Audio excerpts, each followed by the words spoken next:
Dieu te donnera la victoire dans cette alliance. Tu vas t'élever, tu vas gagner tes batailles. Et tu deviendras de plus en plus fort. Ton ennemi va commencer à s'affaiblir. Celui qui t'attaque va s'affaiblir. Celui qui vient contre toi va s'affaiblir. Celui qui pense qu'il est organisé va commencer à être désorganisé au nom de Jésus. Christ de Nazareth.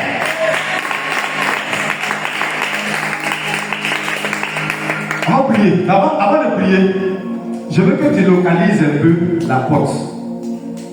Je veux que tu comprennes un peu que j'appelle les portes qui sont des localités.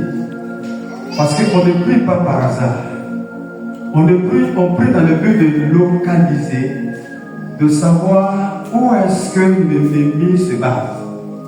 S'il y a une localité de péché, il faut ôter ça.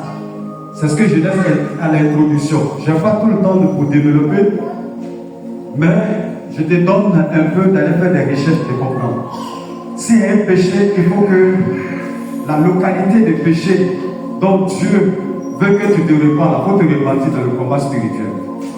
Pour que tu deviennes fort et que l'ennemi ne te couche pas à partir de ce péché-là et te dompter.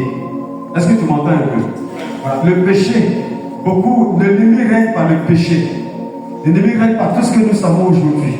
L'ennemi règne par toutes sortes de désordres. Et ce sont là les localités qu'il a choisies. Et tant que ces péchés-là continueront d'être pratiqués par les hommes, on ne fera rien. On ne pourra rien faire. Dieu ne fera rien non plus.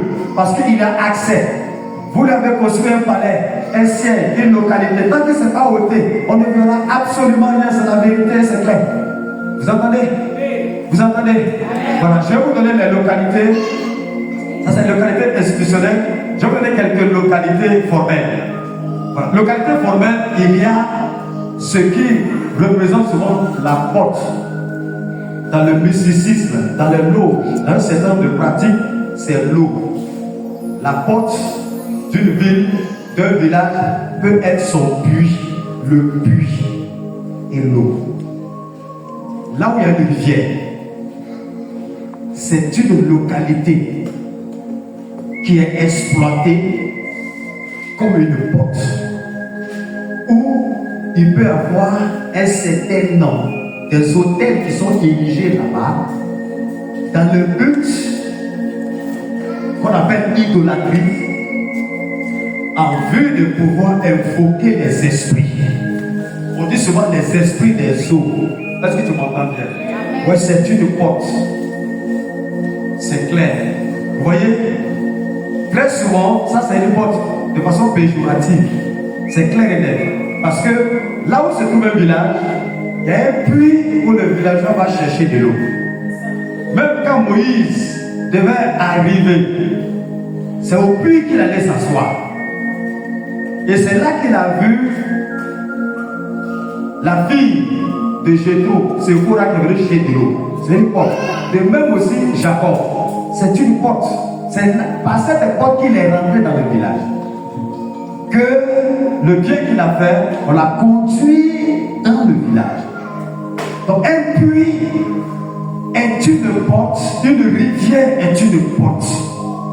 Et la localisation de ce lieu vient avec les précisions par rapport à un certain nombre de choses pratiquées, peut nous donner d'identifier clairement que il faut prendre cette porte-là dans tes prières, il faut posséder cette porte et t'aider par la prière. Sinon, tant que les choses sont faites en ignorant, c'est grave. Première porte, formelle, je passe le temps, voilà pour profondeur. Deuxième porte, le cimetière. Considérez bien le cimetière, surtout dans l'étape de précaire, quand nous voyons aussi en Afrique, les cimetières sont des portes où se trouve, vous voyez qu'on enterre les gens, mais là se trouve un certain nombre de stratégies sataniques qui est exercées, où les gens vont invoquer, les gens vont faire un certain nombre d'incantations, les gens vont pour se connecter aux esprits de mort. Tu m'entends bien? C'est où Jésus a trouvé le fou de Gadara, au cimetière. Donc cet homme était l'homme fort et qui avait reçu cet envoûtement qui tombait dans le cimetière. Ça veut dire, le cimetière, il y a tellement de pratiques qui se font là, c'est une localité. Et que quand on prend la porte des ennemis, il y a aussi de ces localités-là, donc qui sont un peu de façon stratégique, où beaucoup de mystères se déroulent là-bas, avec les esprits de revenants, de fantômes, avec tout ce qu'on sait entre le monde des ténèbres et le monde physique. Parce que quand tous ceux qui meurent, c'est là-bas que leur âme se repose. Gloire à Jésus. Ça, c'est le lieu formel qu'on reconnaît plus ou moins, qui soit existentiel et auquel nous avons besoin de savoir ce qui peut servir au diable de s'introduire. Vous m'entendez? Je vais donner le troisième lieu formel et puis on va prier. On va prier. Nous sommes dans un temps réglementé du ciel et du soir. On va au-delà. Donc, le troisième lieu dans lequel je veux apporter quelques commentaires et reprendre les autres portes formelles et aussi les portes informelles et qui peuvent être des révélations qui soient comme ça faites. Mais vous savez, les portes, ce sont les lieux d'accès ou des échanges. Je veux parler du marché. Le marché, il y a le marché formel et puis il y a le marché informel. C'est-à-dire, toutefois qu'il y a eu vente et achat, c'est un marché. Et toutes les fois qu'il y a des échanges de marchandises, alors là se trouve une porte. Une porte dans laquelle un certain nombre d'esprits ils cherchent à posséder en vue de pouvoir avoir certains règlements de loi et de pouvoir maintenant gouverner, et économiquement bien sûr.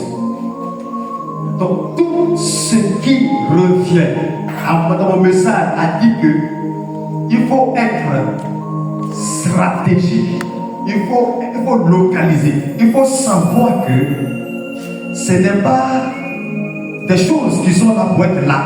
Mais quand il y a une porte, l'ennemi amènera des gens à des échanges de contrats en vue de gouverner sur eux et de pouvoir leur promettre un certain nombre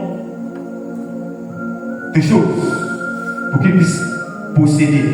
Mais sachez que le diable, la Bible dit que le diable ment dès le commencement.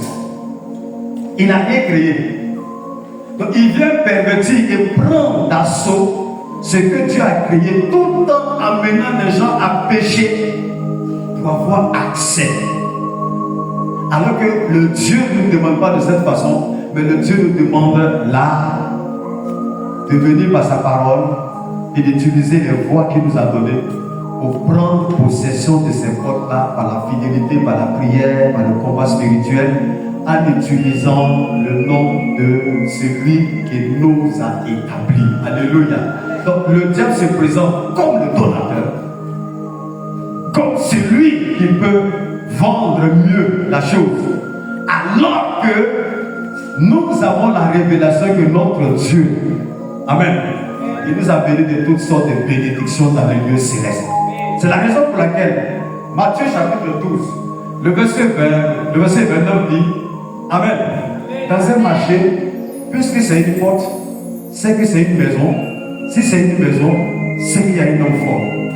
Vous allez trouver qu'il y a une entité d'homme fort qui va exercer là-bas.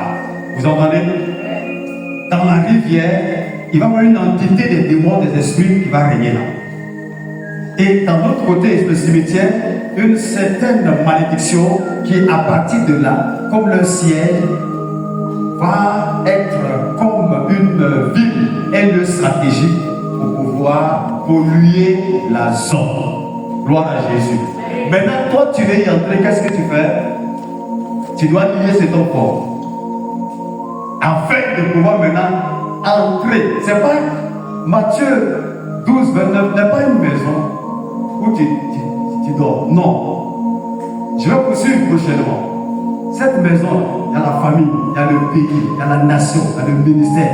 Il y a toute stratégie de ton projet. Alléluia.